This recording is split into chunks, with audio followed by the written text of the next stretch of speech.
Call করে একসাথে আম্মু যে যেহেতু একসাথে আমরা মেনেই নিছি, তো আলাদা বাসা থেকে কি হবে, আমরা এক বাসায় থাকি, আমাদের খরচটা কমবে, আমাদের খরচটা কমবে। তো তখন কি হয় যে দীপার মনে একটা মানে একসাথে আম্মুর মনে একটা ছিল যে ও ভ্লগিং করবে। সো এতদিন হচ্ছে আমাদের শ্বশুর বাড়িতে থাকার কারণে ওরকম পরিবেশ ছিল না, করতে পারে না। এখন যেহেতু ফ্ল্যাট বাসা থাকতেছে করবে। তো এরপরে আমি বলে আচ্ছা ঠিক আছে করো, বাট যদি ভ্লগিং করো আমাদের তিনজনের একটা সম্পর্ক, এখন কিন্তু আমার আত্মীয় স্বজন যারা আছে কেউ জানে না যে আমি এরকম একটা বিয়ে করছি, আমার হাজবেন্ডের ওয়াইফ আছে। আলটিমেটলি তখন তারা আমার ফেসবুকে ভাইরাল না যে সবাই সবকিছু জানবে, বাট একবার জানার পরে দেন হচ্ছে যদি এই সম্পর্কটা ভেঙে যায়, এটা কিন্তু মানুষ ভালোভাবে দেখবে না। সো তুমি আর আহাত ভেবে নাও, আমি যেহেতু এই সংসারে আমি হ্যাঁ বলছি আমি থাকবো, আমার মৃত্যু পর্যন্ত আমি থাকবো, তোমরা থাকো আর না থাকো, আমার শেষ পর্যন্ত আমি থাকবো। আমি যেহেতু বলছি তাতে আমার যদি জীবনও চলে যায় আমি থাকবো, আমার ফ্যামিলির সাথে ফাইট করতে হয়, যা করতে হয় দুনিয়ার সাথে আমি করবো।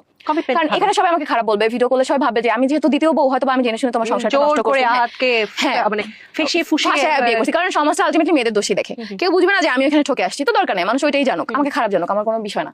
বাট যেহেতু এরকম একটা সোশ্যাল মিডিয়ায় আসার চিন্তা, ভেবে চিন্তা নাও, 2 দিন ওদের ভাবা টাইম দিই, 2 দিন পরে আমাকে বলতেছে না আমরা ভাবছি ঠিক আছে এই সম্পর্কটাই থাকবে, তাহলে ভ্লগিং শুরু করি। আমরা 3 জন ভিডিও করা শুরু করি, রাতে এসে ভিডিও এডিট করি, সারাদিন ভিডিও করি, আবার ইভেন্ট করি, প্রচুর অনেক কাজ, প্রচুর কাজ করি। তো সবকিছু সুন্দরভাবে যাচ্ছিল সবকিছু। বাট আমি জানি না যে আকসার আম্মু কার বুদ্ধি নিয়ে বা কার কথা মতো হচ্ছে তার মাথায় আসে যে আর থাকবে না সে 2 মাস পরে।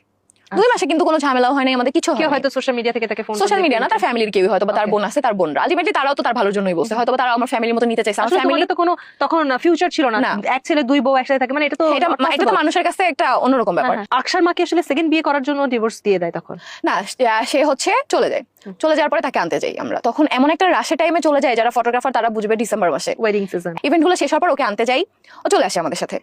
ওর ফ্যামিলি অনেক সুন্দর করে অ্যাকসেপ্ট করে নেয়, ওর মাও বুঝায় যে একটা ছেলে 2টা বিয়ে করতেই পারে, কোনো সমস্যা নেই, আর যেহেতু তিশা তোমাকে এত ভালোবাসতেছে যাও, চলে আসে। আবার আসে, তখন হচ্ছে 2 মাস পর, ও থাকার কিছুদিন পরে চলে গেছিল, তখন চলে আসে। এরপর আমরা 2 মাস একসাথে থাকি, 2 মাসে কোনো ঝামেলা টামেলা কিছু হয়নি। 2 মাস পরে আবার তার মনে হয়েছে যে সে চলে যাবে, মানে আসতে না একটা যে যাই থাকবো না একটা বিষয়। দেখো আমিও তো থাকতেছি, মানে সে কেন এগুলো করছে আমি জানি না, পরে আমরা জানতে পারছি ছিল।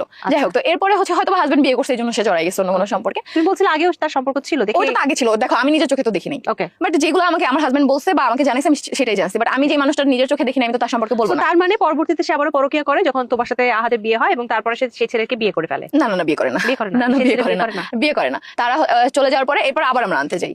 আনতে যাওয়ার পরে তখন ওখানে একটা ঝামেলা করে যে ও আসবে না, ঠিক আছে, অনেক সিন ক্রিয়েট করে। তো তখন হচ্ছে যে কোনো ভাবেই হোক আমরা হচ্ছে আমার ফ্যামিলির হেল্প নিয়ে আমরা ওখান থেকে চলে আসি।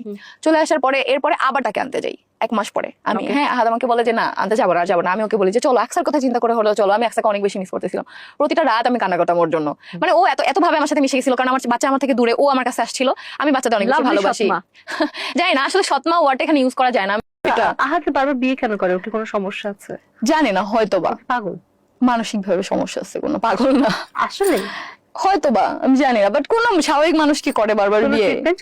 হ্যাঁ ট্রিটমেন্ট চলতেছে 1 বছর যাবত ট্রিটমেন্ট চলতেছে ওর। এই বিয়ে করার জন্য কি ধরো ওকে ফার্স্টে যখন ট্রিটমেন্টটা শুরু করছি তখন তো আর বিয়ে করার জন্য, তখন ও ট্রিটমেন্টটা শুরু করছে। ও প্রচুর, ও মানে কি হাইপার হয়ে গেলে ভাঙচুর করে, খুশি মেরে গ্লাস ভাঙে, ওর হাতের সব জায়গায় কাটা সেলাই, অভাব নাই।